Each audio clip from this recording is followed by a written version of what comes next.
있고 그 부분에 대해서는 아무런 논란이 없다고 생각합니다. 네, 수고하셨습니다. 공수처장님. 네.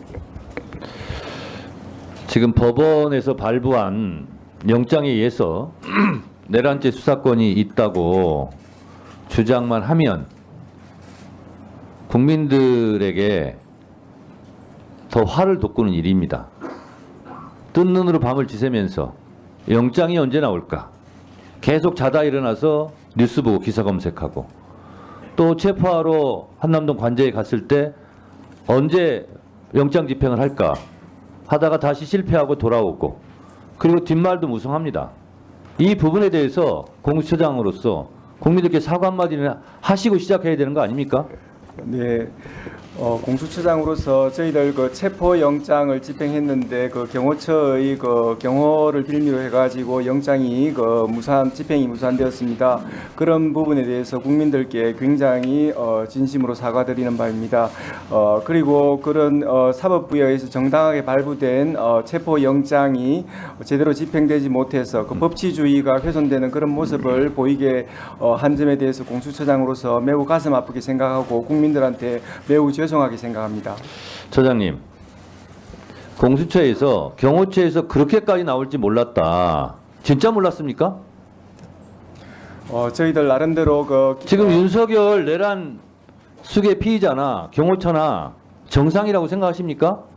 충분히 대비하고 예비하고 작전 짜고 철두철미하게 하고 들어갔어야지. 그렇게 하지 않은 부분에 대해서 지금 말씀하시는 억양 톤으로 봐서 그냥 행정적으로 저희가 하려고 했는데 공수처가 하려고 했는데 경호처에서 세게 나와서 우리 못했습니다. 국민들께 사과합니다. 사과의 진정성이 안 느껴져요. 절절한 국민들에 비해서.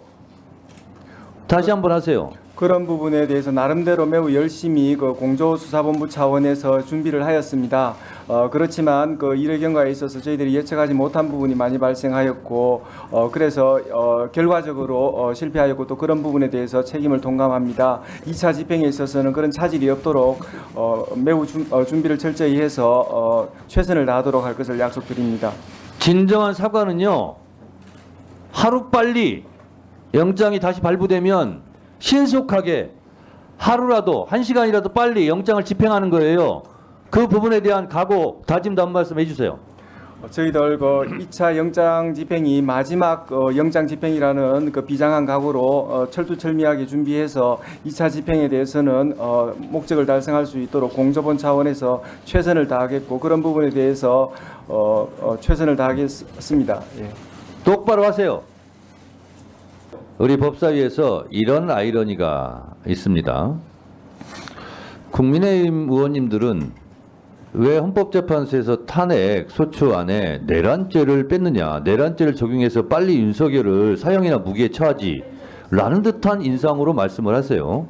그러면서 그러면 그대로 그냥 쭉 하세요. 일관성 있게. 그리고 내란 수계를 법의 영장을 갖고 가서 집행을 하려고 하는 거에 대해서 빨리 해라 라고 얘기하는 것이 일관성 있는 거예요. 근데 왜 가가지고 반대를 합니까? 그러니까 민주당에서 내란 동조, 내란 공범 그런 거 아니냐라고 공격을 받는 거예요.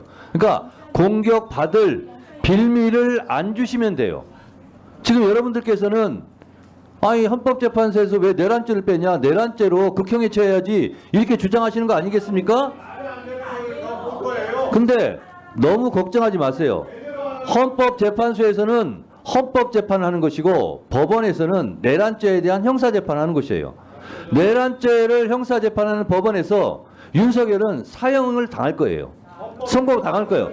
그러니까 헌법재판소에서 내란죄를 헌법으로 판단한다고 해서 너무 걱정 안 하셔도 돼요. 윤석열은 법원에서 내란죄로 사형 선고 받을 거예요. 너무 그렇게 걱정 안 하셔도 돼요.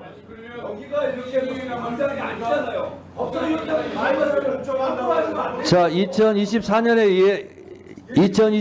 이어 2025년에도 이렇게 의사진행 발언을 가지고 이렇게 소란을 피고 그러면 이 의사진행을 계속해야 되는 위원장으로서는 의사 진행을 하기가 매우 어렵습니다. 따라서 잠시 정회를 하고 4시 10분에 속개하도록 하겠습니다. 정회를 선포합니다. 또 조배석 의원님 질의 과정에서 팩트가 오인될 수 있기 때문에 제가 말씀을 드립니다. 법적으로 보장돼 있는 대통령 탄핵 소추위원은 국회 법사위원장입니다. 따라서 국회 법사위원장이 소추위원이 되고 피소추자는 지금 내란숙의 피의자 대통령 윤석열이 되는 겁니다. 따라서 헌재에서 벌어지고 있는 모든 것은 제가 거기 가서 앉아있지만 저는 민주당을 대표해서 앉아있지 않습니다. 국회를 대표해서 앉아있습니다. 라는 점을 분명히 말씀드리고 거기서 왜 그러면 소추 단회는 민주당 그리고 조국혁신당, 개혁신당만 있느냐. 국민의힘 유상봉 간사에게 제가 참여하라고 공식적으로 요청한 바가 있는데 우리 국민의힘은 참여하지 않겠다. 그래서 국민의힘 소속 의원이 소추단원에 빠져 있는 겁니다.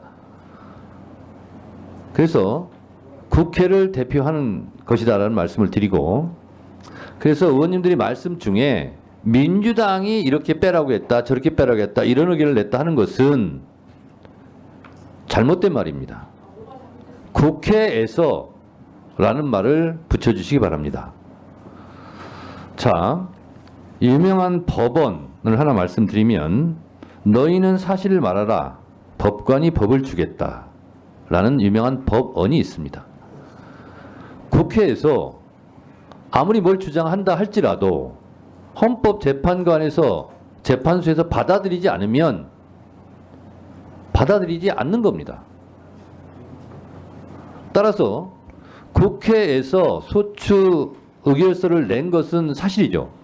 거기 안에 있는 모든 내용을 헌법재판소에서 무조건 그것대로 판결하라라는 것은 주장일 수는 있으나 헌법재판소에서는 받아들이기 어려운 내용입니다.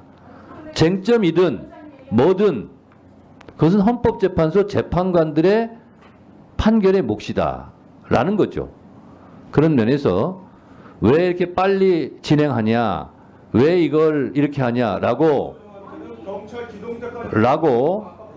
헌재에게 말하는 것은 헌법재판소 재판관들의 권리를 침해하는 것이 될 수도 있기 때문에 그런 부분은 삼가해 주시고 그리고 그런 부분에 대해서는 헌법재판소 사무처장께서 그런 부분에 대해서는 정확하게 지적하고 말씀하시는 것이 좋겠다 이런 생각이 들고 지금 온 나라가 이렇게 어지러운 상황 속에서 열심히 신속 공정하게 재판을 하고자 하는 헌법재판소 재판관들의 명예를 실추시키는 발언은 가급적 자제해 주시기를 바랍니다.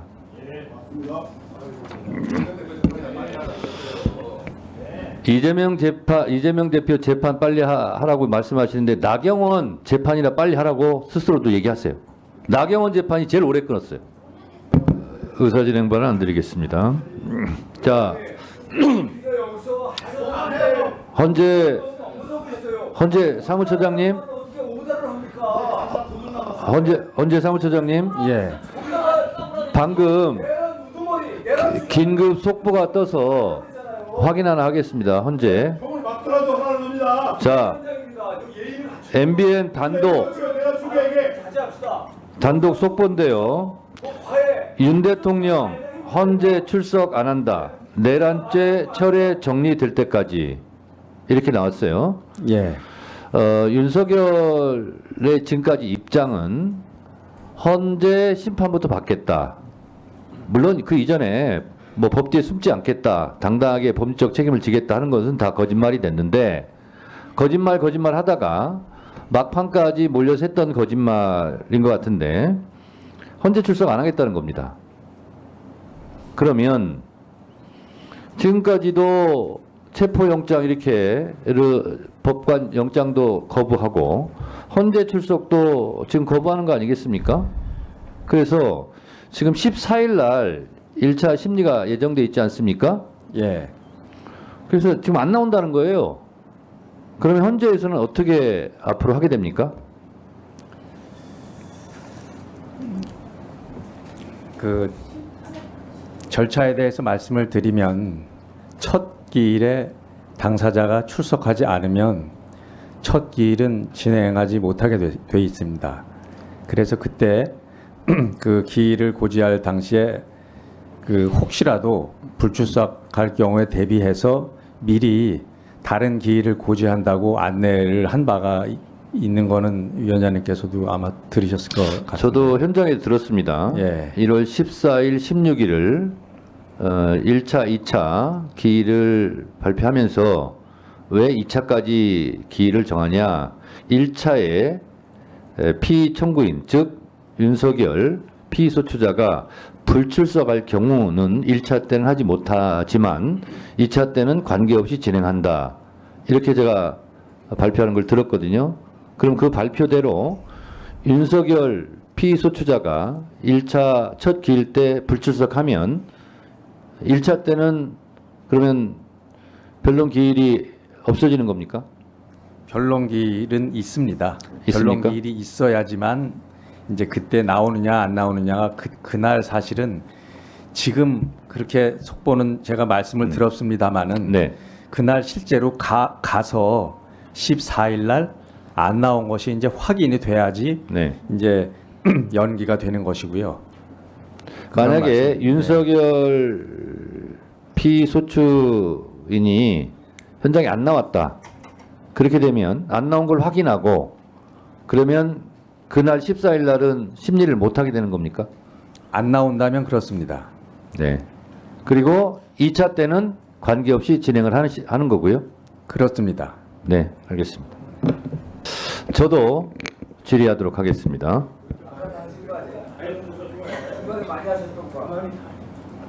그거는 위원장으로서 의사 진행을 한 것이고요.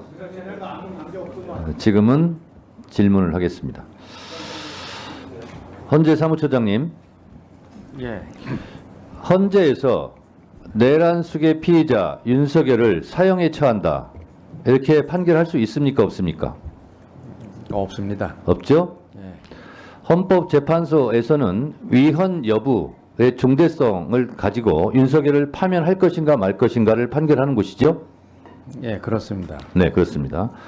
법원행정처장님, 예, 내란숙의 피의자 윤석열은 헌법 위반 정도가 매우 심각함으로 탄핵한다. 이런 판결을 법원에서 할 수 있습니까? 없습니까? 할 수 없습니다. 할 수 없죠? 예, 네. 진료는 의사에게, 약은 약사에게 하는 것처럼 헌법재판소에서는 내란죄에 대해서 형량을 판결할 수 없습니다. 마찬가지로 법원에서는 위헌 여부에 대해서 따지고 윤석열을 파면 조치할 수 없습니다. 따라서 헌재는 말 그대로 헌법을 재판하는 곳이기 때문에 헌법재판소입니다. 내란죄를 포함시켜 헌재에서 심리를 할지라도 실제로 내란죄에 대한 사형, 무기, 형량을 선고할 수 없기 때문에 실제로 윤석열을 파면 탄핵하는 데는 그다지 실익이 있다라고 말하기가 어렵다라고 생각합니다. 저는 국민의힘 의원님들이 참으로 비정하다라고 생각합니다. 윤석열 입장에서 보면 얼마나 배신감이 들겠습니까? 본인은 헌법재판소에서 헌법에 대한 위헌성 여부를 따지는 것도 버거울 텐데 국민의힘 의원들이 왜 내란죄를 뺐느냐, 내란죄를 포함시켜라 라고까지 주장합니다. 얼마나 힘들겠습니까? 윤석열의 입장에서는. 그런데 국민의힘 의원님들은 너무 걱정 안 하셔도 됩니다. 내란죄는 형사재판에서 제가 추측건 때는 아마 사형 선고가 나올 것으로 생각됩니다. 그래서 윤석열에 대해서 내란죄에 대해서 사형 선고가 내리는 것은 법원에서 형사재판에서 할 테니까 너무 걱정 마시고 그것을 헌법재판소에서 왜 안 하냐고 윤석열 씨 서운하게 그런 말은 안 하시는 게 좋을 것 같다라는 생각이 듭니다.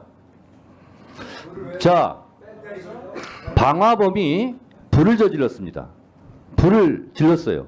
그리고 또 불을 지르겠다고 합니다. 그것도 12월 3일 날 불을 질렀는데 나를 잡아가지 않으면 또 불을 지르겠다. 그러면 그 방화범에 대해서는 일단 파면 조치해야 됩니다. 우리 회사 불 질렀는데 또 지를 거야. 그러면 일단 회사에 못 나오게 해야 됩니다. 격리해야 됩니다. 이게 헌법재판소에서 하는 파면, 탄핵 인용입니다. 그런데 그 방화 죄에 대해서 징역 10년이냐, 15년이냐, 무기징역이냐, 사형이냐는 그것은 나중에 형사재판에서 하면 될 일입니다. 그런데 이 방화범이 계속 불 지르라고 형사재판을 하면서 1년이 걸릴지 2년이 걸릴지도 모르는 그 방화범을 그냥 불 지를 수 있도록 하는 것은 책임 회피다 이렇게 생각하고요. 어느 회사 금고지기도 마찬가지입니다. 12월 3일 날 12억 3천만 원을 횡령했는데 빼돌렸는데 그 자리에 두면 또 빼돌리겠다고 그래요. 그러면 빨리 격리부장 금고지기직을 파면해야 되는 거예요. 그래야 그 회사가 안전합니다. 그런 면에서 헌법재판소에서 윤석열을 하루속히 파면해야 된 이유는 이 어려움에 처한 대한민국을 구하는데 필요한 조치다라는 것이고, 이거에 대해서 왈가왈부 하시는데 제가 굳이 이것을 말하지 않고 8년 전 권성동 의원이 어떻게 말했는지 권성동의 말을 권성동의 말로 탄핵하겠습니다. 한번 들어보시죠. 탄핵 법정은 대통령의 직무집행 행위가 헌법과 법률에 위반되느냐, 그리고 위반의 정도가 중대하느냐 만 관심이 있을 뿐이지, 그것이 뇌물수수죄가 되는지 강요죄가 되는지 직권남용죄가 되는지 여부는 탄핵 심판에 있어서 관심사항이 아니다라는 말씀을 드립니다. 탄핵 심판은 대통령의 직무집행 행위가 헌법과 법률에 위배되느냐의 여부가 중요하기 때문에 그렇습니다. 뇌물죄, 강요죄 등은 논하지 않고 헌법 위배 사항만 담겠다. 범죄 성립 유무는 탄핵 심판 아닌 형사재판의 대상이다. 공소장 변경도 기본적인 사실관계는 그대로 유지하면서 거기에 대한 법적 평가를 달리하는 것입니다. 그렇기 때문에 국회 제적위원 3분의 2 이상의 찬성이 필요 없고, 마치 검찰의 공소장처럼 뇌물수수죄에 해당한다, 강요죄에 해당한다, 탄핵 심판은 대통령에 대한 파면 결정을 하는 행정소송의 일종이거든요. 예. 그래서 유무죄는 유죄냐 무죄냐는 형사법정에서 가려야 되는 문제고, 탄핵법정에서는 대통령의 직무집행 행위가 헌법과 법률에 위반되는 여부만을 판단하면 됩니다. 예. 8년 전 권성동 소추위원께서 뇌물죄, 강요죄, 직권남용죄 등을 헌법 위헌 여부로 판단한다라는 것처럼 저도 8년 전에 권성동 소추위원이 한 것처럼 똑같이 한 겁니다. 내란죄에 대한 부분은 형사재판정에 가서 사형을 받든 무기든 받든 거기 가서 받으시고, 내란 행위에 대해서는 위헌 여부를 가지고도 충분히 탄핵시킬 수 있다라는 것입니다. 그러니 3분의 2 필요 없고 재의결 필요 없다고 지금 권성동 의원이 8년 전에 얘기하고 있지 않습니까? 국민의힘 의원님들 권성동 의원의 말에 대해서 반기 좀 그만 드세요. 이렇게 말씀드리고요. 그리고 이 국민의힘 의원들이 내란죄 빼면 혹시 윤석열이 탄핵 안 되는 거 아니야? 파면 안 되는 거 아니야? 돌아와서 우리한테 보복하는 거 아니야? 라고 걱정하시는 것 같은데 걱정하지 마세요. 내란죄 부분을 형사재판에서 충분히 할 것이고, 위헌성 여부 가지고도 충분히 윤석열 씨는 파면이 100% 될 것이라고 저는 생각하기 때문에 너무 걱정하지 마시기 바랍니다. Don't worry, be happy 하시기 바라고요. 공처장님, 네. 이 사진 보신 적 있죠? 한남동 관저 앞에서 눈보라를 맞으면서 앉아있는 우리 2030 여성들의 모습입니다. 여러분, 이분들이 공수처보다 더 오래 한남동 관저를 지키고 있다 하는 사실 명심하시고, 2차 때는 1차 실패의 우를 범하지 않기 위해서 최선을 다해 주시기 바랍니다. 잘 알겠습니다. 더 많은 국민들이 그 반대편에 서 있는 거 기억 안 하세요? 이렇게 앉아 있지만 더 많은 국민들이 반대편에 송석준 의원은 발언권 없고 얘기하세요. 발언권 없고 얘기하세요. 안 줘요. 그러니까 말씀하지 마시라고요. 근데 위원장님, 우리 법사위원장이 어떻게 그 금수저 이 과외 학습장입니까? 네? 제발 좀 우리 송석준 의원은 제가 아무리 과외를 해도 참 학습 능력이 떨어지는지 진보가 없어요. 그렇게 몇 번을 말합니까? 발언권 없고 얘기하라고. 저도 질의하겠습니다. 대통령은 어떤 경우에 탄핵되는가? 이게 박근혜 탄핵 선고문입니다. 마지막 부분 읽어보도록 하겠습니다. 피청구인 박근혜를 얘기합니다. 법 위배 행위가 헌법 질서에 미치는 부정적 영향과 파급 효과가 중대하므로 피청구인을 파면함으로써 얻는 헌법소의 이익이 압도적으로 크다고 할 것이다. 따라서 피청구인 대통령 박근혜를 파면한다. 이렇게 되어 있습니다. 다시 말해서 대통령을 그 직에서 파면한다는 것은 국가적 손실일 수 있는데 그 국가적 손실보다 대통령을 파면함으로써 얻는 헌법소의 이익이 압도적으로 크다. 그만큼 중대하다라고 판단됐을 때 헌법재판소에서 대통령을 탄핵합니다. 노무현 대통령의 경우는 그 정도로 중대하지 않았기 때문에 기각했고요. 그런 면에서 봤을 때 윤석열 대통령의 내란 행위는 윤석열 대통령직을 파면함으로써 발생할 수 있는 국가적 손실보다 헌법수호의 이익이 훨씬 더 크고 그것을 압도하기 때문에 대통령 윤석열을 파면한다. 라고 파면이 될 경우에는 그렇게 아마 헌법재판소에서 판결하지 않을까 저는 그렇게 생각을 합니다. 자, 그런데 윤석열 대통령의 내란이 통치행위라고 주장을 하는데 검찰에서 1995년 7월에 성공한 쿠데타는 처벌할 수 없다. 이렇게 하면서 처벌하지 않은 경우가 있어요. 법무차관 이거 알고 계시죠? 아, 네. 그러면 그것이 옳으냐? 그렇지 않습니다. 그것은 옳지 않다 그래서 헌법 소원을 했습니다. 그래서 헌법재판소에서 1995년 11월 27일 날 판결문을 다 써놨어요. 그런데 헌법 소원을 한 분들이 하루 전날 그것을 취하함으로써 이것이 판결로 선고되지는 않았지만 실제로 판결문은 작성되어 있습니다. 헌법재판소에. 헌법재판소 사무처장 이 사실 알고 계십니까? 예, 말씀하신 게 맞습니다. 네, 맞죠. 그러면 내란은 정당한가? 이게 형용모순이기는 하지만 내란이 정당성을 가지려면 5가지 조건이 있어야 된다고 평의 판결문에 써 있습니다. 근데 이건 불가능합니다. 첫 번째, 내란 행위가 정의 인도와 동포에 입각해 사회적 폐습과 불의를 타파하고 자유민주적 기본 질서를 더욱 확고히 하기 위한 것으로 국민주권 회복을 확립하기 위한 것인지, 내란 행위에 나가기 이전에 헌법과 법률이 정하는 절차에 따라서 평화적으로 정치적, 사회적 모순 갈등을 해소하기 위한 최선의 노력을 했는지, 내란 행위 배경과 명분 및 당시의 시대적 상황에 비춰 그 행위가 다른 선택의 여지가 없을 정도로 불가피한 것이었는지, 그 행위로 인한 국민의 피해를 취소하기 위하여 최선의 조치를 취했는지, 피해 보상 등 권리 구제를 위한 충분한 조치를 다했는지, 이 5가지 조건이에요. 윤석열의 이번 비상계엄 내란 사태는 여기에 해당되지 않아요. 그래서 이미 이것이 판례가 될 수는 없지만 안타깝게도 하루 전에 취소되어 있지만 헌법재판소는 헌법재판관들이 이런 선고문을 발표하게 써놓은 게 있었다라는 거죠. 그런 면에서 봤을 때 이번에 윤석열의 비상계엄 내란 사태는 탄핵을 피하기는 좀 어려워 보인다라고 저는 생각하고 주장하는 바입니다. 자, 제 질의까지 해서 마지막으로 질의를 다 마쳤습니다. 그렇다면 더 이상 질의하실 위원님이 안 계시면 현안 질의를 마치도록 하겠습니다. 네?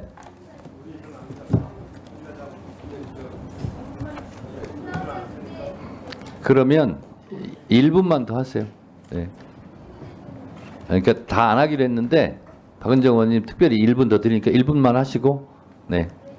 감사원장 직무대리께 묻겠습니다. 대통령실 관저 이전 감사 관련해서 직권재심 검토 요구를 하셨다고 들었습니다. 맞습니까? 예, 맞습니다. 지금 감사원법에 지금 판정 2년 이내에 증거 서류 등 오류 누락, 판정 위법 부당 발견하면은 직권으로 재심의할 수 있게 되어 있네요. 맞습니까? 그렇습니다. 예. 화면 좀 띄워주세요. 대통령실 이전 감사 관련해서 지금 추가로 직권 재심 검토 다음 거 보여주세요. 그 검토하신 이유를 간략히 말씀해 주실 수 있나요? 이게 내부 그 진행 절차라서 여기서 좀 그것까지 말씀드리기는 좀 어려움이 있습니다. 이해해 주십시오. 지금 관전에 스크린 골프장 설치 의혹 등 감사를 1년 9개월 동안 했는데 전체적인 공사 규모나 이런 게 파악이 제대로 못해서 직권재심 검토 요청을 한 걸로 알고 있는데요. 감사원 내에서 지금 그 조은석 대행의 의도를 의심하면서 공격을 하고 있다고 지금 들리는데요. 그 경위는 어떻습니까? 그렇지는 않습니다. 그렇게까지 언론에서 이상한 보도가 나왔는데요. 정상적인 절차에 따라서 지금 진행 중에 있습니다. 그러면 결과에 대해서는 나중에 공표를 하실 수 있나요? 예, 지금 사전 조사 중이기 때문에 그 내용 결과에 따라서 절차가 진행될 겁니다. 네, 우리 박원정 의원님 시간을 더 못 드려서 죄송합니다. 근데 일부는 더 드린 겁니다. 이상으로 오늘 회의를 마치겠습니다. 위원님들 수고 많으셨습니다. 기관장님들을 비롯한 관계기관 공무원 여러분께서도 수고하셨습니다. 보좌진 수석전문위원을 비롯한 위원회 직원, 경위, 속기사 및 언론인 여러분도 수고 많으셨습니다. 사내를 선포합니다.